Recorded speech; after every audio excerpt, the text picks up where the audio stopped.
Children, we learnt in the earlier classes the European powers established their power and they established their colonial power in the Africa and in Asia and in the Latin America. And the some of the countries they were under the colonial power or colonial rule, and how they fought against that colonial power and how they got the independence from that powers. And some of the countries, even though they were independent, but they were influenced by the colonial powers. So among them, China is the important country. Of course, China was the independent country in those times. It was not under the full colonial powers, but the colonial powers, the European powers, established their influential zones in that country, even though it is not under the direct control of that countries. Today, we learn about the China, how they experienced with that imperial countries and how they got finally independent from the old emperors or kings, and how they sent the outsiders. In this lesson, we are going to discuss about the China and some of the major incidents here. First, China, it was under the Manchu kings. These are the emperors of Manchu dynasty. And after the dynasty in 1911, under the leadership of Sun Yat-sen, the people revolted against that Manchu kings. They overthrown the Manchu dynasty, and the China made as the republic. Then, after the First World War, especially after the Treaty of Versailles in 1919, a May 4th movement was taken place in the China. And then the KMT and CCT, Kuomintang Party and the Chinese Communist Party were the major parties at that time. They came together and tried to protect themselves. But under the KMT, Sun Yat-sen was the main leader. After the death of Sun Yat-sen, the Chiang Kai-shek came to the rule. But he is conservative. Due to his policies, the Chinese Communist Party became strong, and the CCP main leader was Mao Zedong.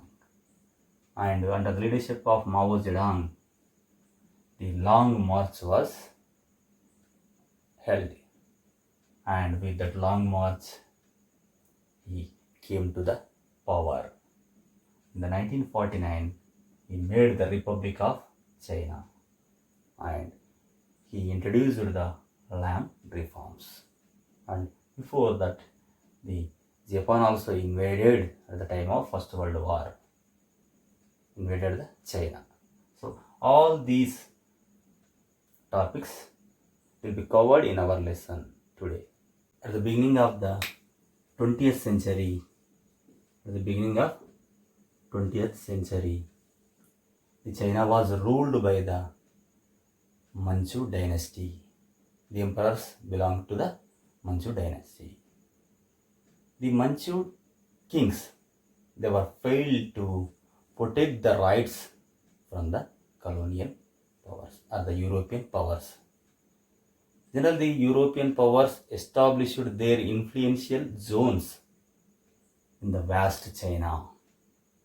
Even though China was an independent country, the European powers established their influential regions, influential areas, and also they forced the Chinese emperors They forced the Chinese kings to get the benefits in the economical and political sectors. For example, they forced the kings to reduce the import taxes and also exclusion from the Chinese laws, and to maintain the self military powers for their trade. So the people tired of that, and people were unhappy, and the administrators also unhappy. The administrators tried to set that problems even though they failed. So the people revolted against the Manchu kings with the help of, under the leadership of Sun Yat-sen. So the Manchu dynasty was overthrown after the in 1911. The Manchu dynasty was overthrown under the leadership of Sun Yat-sen. He named as the founder of modern China. He came from the poor family and he studied in the mission school, and he studied medicine also. Even though he concerned about the problems of China, he studied the problems of China, and he wanted to change the China's position. So he framed a program of action for that. He designed a program of action. In this program of action, we can have the three principles here. What is the San, Min, Chui? San, Min, Chui. It is in the Chinese language. San means nationalism, Min means democracy, and Chui means socialism. So what is nationalism? To overthrow the Chinese dynasty and sending the imperial countries from the China is the nationalism, and the democracy, to make the China as a democratic and republic government, and in the socialism, controlling the industries and the land reforms, to redistribution of land among the landless labor comes under the socialism. So this nationalism, democracy, socialism, these are the three main principles of program of action taken by the Sun Yat-sen. San, Min, Chui. Okay, after in 1911, after the overthrow of Chinese Manchu kings, China declared as a republic, and the republic government led by the Sun Yat-sen. Even though led by the Sun Yat-sen, but he was unable to get the power because of the warlords. Who are the warlords? In those times, the warlords are the regional army powers. Regional army powers. The country was under the control of these local regional warlords. So after the period, he tried to fight against the warlords. After the First World War in 1919, the May 4th movement took place in China. This movement was demonstrated in Beijing by the people against the Versailles Treaty. Why they protested against the Versailles Treaty? In the Versailles Treaty, they did not gain any benefits. Even though China was in the victorious group, they did not get reback of the territories which were occupied by the Japan at the time of First World War. At the time of First World War, Japan occupied much of the lands of China. But after the First World War, they did not get reback that lands. So the people were unhappy and demonstrated against the Versailles Treaty. And here the people attacked the old traditions. They wanted new ideology like the democracy, nationalism, and new science, modern science, like that. And also the old traditions, especially they wanted abolition of the subordinate of women practice. Subordinate of women practice. In the subordinate of women practice, they had the cruel practice in that country. That is the foot binding of women. What is foot binding? The women were not allowed to have the fully grown feet that were binded. That is the cruel practice. They wanted to abolish that cruel practice. And also they demanded for removal of inequality and poverty in the country. Finally, they advocated the equality in marriage and inequality in economic development. Then only they would end the poverty. That is the aim of the people after the May 4th movement. So people were aware about the problems of the China after the May 4th movement. After the Republic Revolution, two major parties were emerged. One is the Kuomintang Party or Kuomintang Party. It is also called as the Kuomintang Party or Kuomintang Party. It is called as KMT. Called as the KMT, National People's Party. The Kuomintang Party is one, and another party, Chinese Communist Party, CCP, Chinese Communist Party. These were the major parties were emerged after the Republic Revolution in the China. Okay, in the Kuomintang Party, Sun Yat-sen was the main leader. This party was led by the Sun Yat-sen, and they worked on the basis of ideology of Sun Yat-sen. They identified the four great needs of the people in the society. What are they? Food, cloth, shelter, and transportation. Food, cloth, shelter, and transportation. Food, cloth, shelter, transportation are the major needs of the people were identified by the Kuomintang Party under the leadership of Sun Yat-sen. Okay, somewhat they tried to solve that problems. But after the death of Sun Yat-sen, the Chiang Kai-shek came to the power. After death of Sun Yat-sen, Chiang Kai-shek came to the power. He suppressed the warlords and he tried to militarize the government. And also he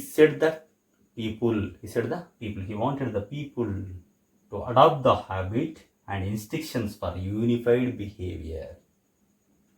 And generally, the base of the Kuomintang Party was in urban areas, but the industrial growth was lessened. It was very bad.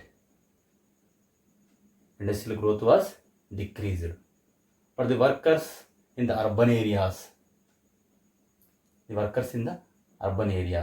unhappy with the ruling of that Kuomintang Party under the Chiang Kai-shek. The working hours are too long and the working conditions are also very bad, especially the women workers. They were paid low. So the workers started to organize in the unions. They started trade unions, and they got new ideas. And also they tried to social and cultural change. In that process, the schools and some of the universities also help in the change of social and cultural sector. And especially the Peking University helped to change in the social and cultural organizations in the China. The Chiang Kai-shek, he was a conservative leader, narrow-minded. Only he used the military power than solving the people's problems. And also he encouraged the women to have the four virtues. What are they? Chastity, appearance,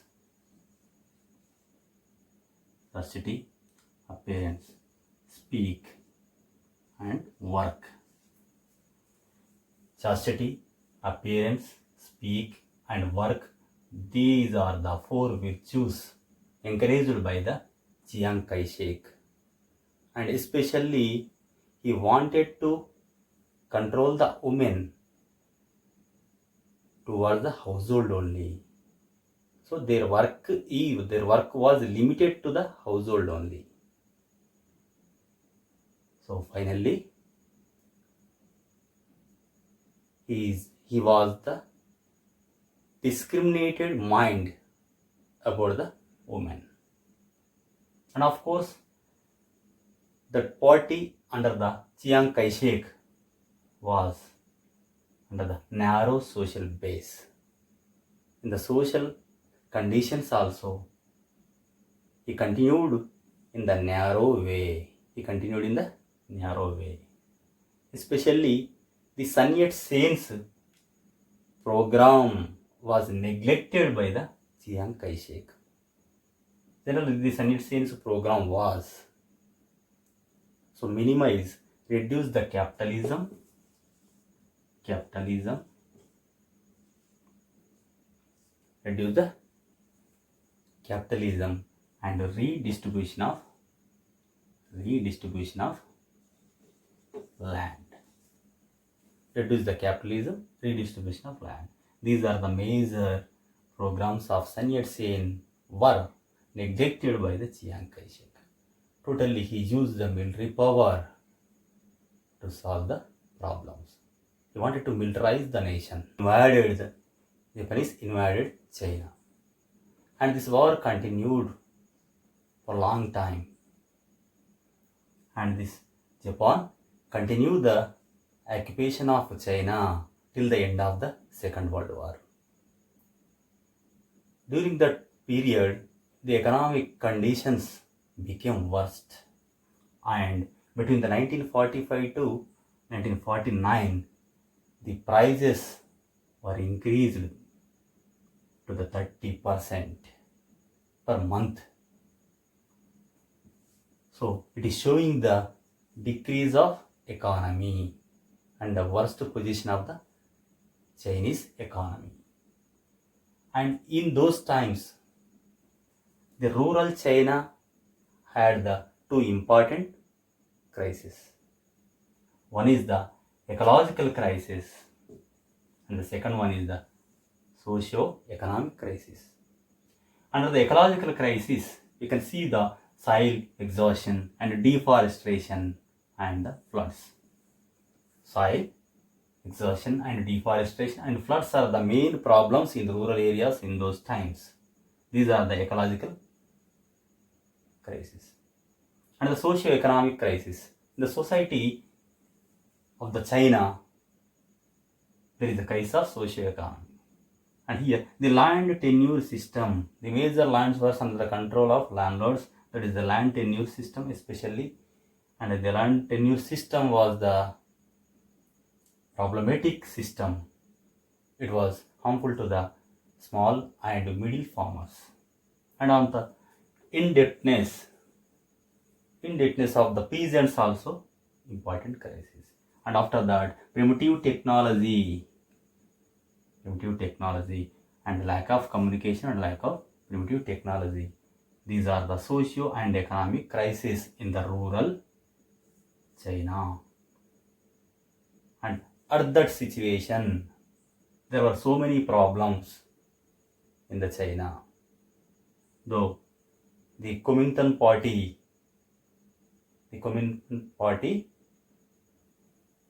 failed to fight against the Japan. So in that situation, the Chinese Communist Party CCP was emerged in 1921 after the Russian Revolution. In the Russia, Lenin introduced the Kuomintang. Lenin introduced the Kuomintang. What is Kuomintang? Kuomintang and Soviet Union will help the communist government. They tried to establish the world communist government. So automatically they helped the communist government to overall the world. Of course, they followed the traditional Marxist ideology. What is the traditional Marxist ideology? Under this ideology, the workers only would rise the revolution. The workers only would rise the revolution. So that is the old and traditional Marxist ideology. But in CCP, in the communist China, the communist leaders did not follow the traditional Marxist ideology of the workers. But the Chinese Communist Party, CCP, it was founded in 1921. The main leader of that CCP was the Mao Zedong. He was a powerful and radical leader. He led the CCP party successfully, and finally he established the rule over the China in 1949. Generally, he followed the program of peasantry. Of course, the communist government, especially the Soviet Union, followed the traditional idea of Marxist. They concentrated on the working people, workers, industrial workers. They believed that the industrial workers would rise the revolution. But the Mao, he focused on the peasants and in the rural areas. Already you know the KMT party had the ground in the rural areas, in the urban areas of industrial workers. They neglected the peasantry, but he recognized that problem, and Mao focused on the peasantry and in the rural areas. So his program of peasantry and women, the Chiang Kai-shek also neglected the women. So he focused on peasantry and women.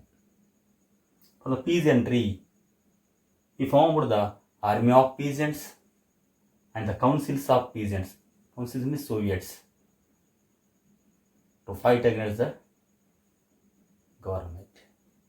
And they tried to send out the imperialists out of the country. And for the women, he introduced new marriage laws.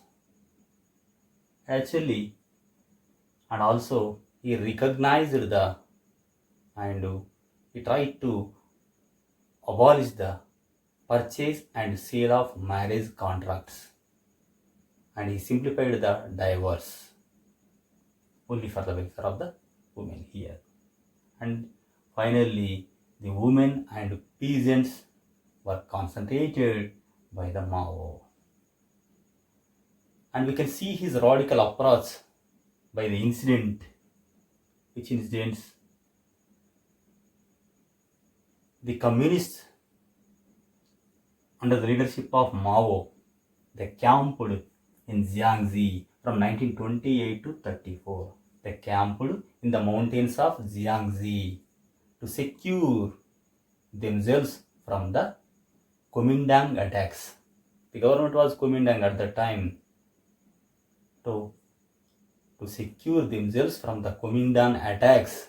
They camped in the mountains of Jiangxi from the 1928 to 34. After that, in the 1934 and 35, he demonstrated a long march. So this is the important historical event of China, not only in China, overall the world history. In the long march, they walked for the 6,000 miles. 6,000 miles in between 1934 and 35 from the Jiangxi to Shaanxi. So the long march was done from the Jiangxi to Shaanxi in between the 1934 to 35, and they walked the 6,000 miles. So this event strengthened the Chinese Communist Party. The Mao became a strong leader in the Chinese era. And he made a program to end the warlordism and land reforms and imperialism. And he had the finally twin agendas. What are the twin agendas? One is land reforms and the second one is the nationalism. Land reforms. Land would be redistributed among the landless labor. It was taken from the landlords. That is the land reforms. That is one agenda. The another agenda is the nationalism. What is the nationalism? They try to send the imperial countries out of the China. They would try to send out the European powers because they exploited their resources. The people also wanted to send outside. So he focused on the land reforms and nationalism. This is called the twin agenda. In that time, the Japanese attacked China. The Japanese invaded China. At that time, the KMT, Kuomintang Party, plus CCP, Chinese Communist Party, come together. They fought against the Japan. The time of war with the Japan, the socio-economic conditions became worst. So to avoid that problems and to send outside the Japan, they come together, but they jointly fought against the Japan. But finally, after the end of Second World War, after the surrender of Japan to the United States of America in 1945, the war was ended with the Japan. The China-Japan war was ended in 1945 after the surrender of Japan to the United States of America. It is the full stop for the Second World War. Okay, war was ended. Again, the KMT and CCP, they fought each other to control over the China, to get the power in China. They fought each other, and finally the CCP got victory and captured and took up the power in the mainland of China. But the Kuomintang Party, the KMT, was forced to leave China, and the KMT established the government only in Taiwan. So this was the history of the Mao Zedong and Chinese Communist Party. establishing of new democracy by the CCP. So CCP formed a new republic government. The government was called as the People's Republic of China. They made the People's Republic of China in 1949 under the leadership of Mao Zedong. So they had the new democratic idea. They had the new democratic idea about that. This new democracy is opposite to the landlordism and the imperialism. So the new democratic idea was followed by the People's Republic of China, and it is opposite to the landlordism and imperialism. But after getting the power, they started the land reforms and they made the women laws. Under the land reforms, they redistributed the land taken from the landlords. They redistributed among the poor peasants. And the women laws, especially they abolished the polygamy system. The polygamy system, one man can have the 2 or 3 marriages. So that is the polygamy system that was abolished by the Chinese government. So the land reforms were taken in between the 1950 to 51 after the keen observation of rural conditions, and they established the work teams and land reform committees. The work teams went to the rural areas and they appointed the active persons from the poor peasants and the middle class peasants.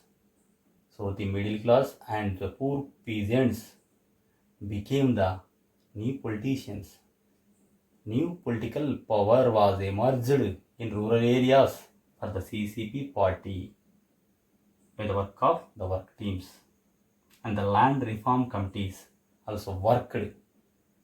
And reforms committees and the work teams together worked, and they encouraged the poor peasants to revolt against the landlords by conducting the mass meetings and the rallies. Thus, the peasants associations were also established. These also played an important role in the land reforms. And in the land reforms, about 43% of cultivated land was distributed about 60% of rural population. 43% of the land was distributed to the 60% of the rural population. So this was the major land reform was taken place in China.